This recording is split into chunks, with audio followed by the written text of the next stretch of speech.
Jamen, den største udfordring, det er jo at komme bagerst i køen og få afslaget, ikke? Og der mener jeg, at Live CV kan gøre forskellen på, at jamen, jeg bliver husket.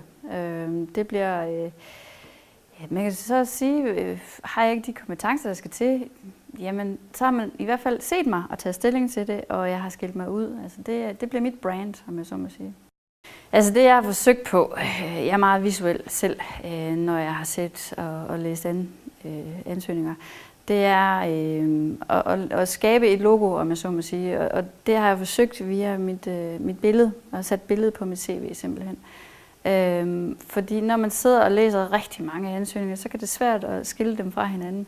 Men som regel, så kan man huske, hvis der er et godt billede eller lignende.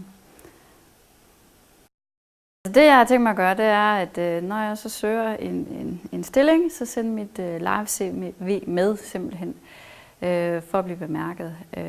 Hvad jeg også har tænkt mig, det er, at når jeg nu får mit live CV i hånden, så vil jeg sende det til de virksomheder, som jeg har søgt ved før, netop for at give dem et nyt indtryk af mig, og for at være med inde i kampen og se, jamen jeg er altså aktiv, og jeg gør en forskel.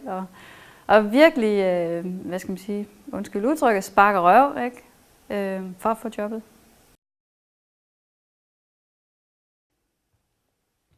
Hej, jeg hedder Dorthea, og jeg leder efter min næste spændende arbejdsplads.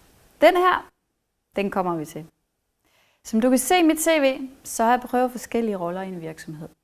Hvad du ikke kan se, det er, at det er min nysgerrighed til at lære, min villighed til at vidensdele, og en stædighed til at ville lykkes, der har været min drivkraft. Som person, der er jeg en ildsjæl, der arbejder engageret og loyalt med de ting, jeg har mellem hænderne.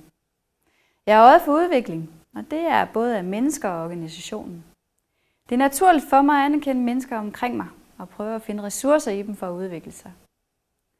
Rent organisatorisk, der er jeg god til at identificere flaskehalse, gå ned i detaljen og få det ordnet, og komme op i helikopterperspektivet igen. Så er der min fritid, der laver ballondyr med min kæreste. I mig, der får du en loyal medarbejder, der har hjerte og går på mod. Og jeg glæder mig til at møde dig.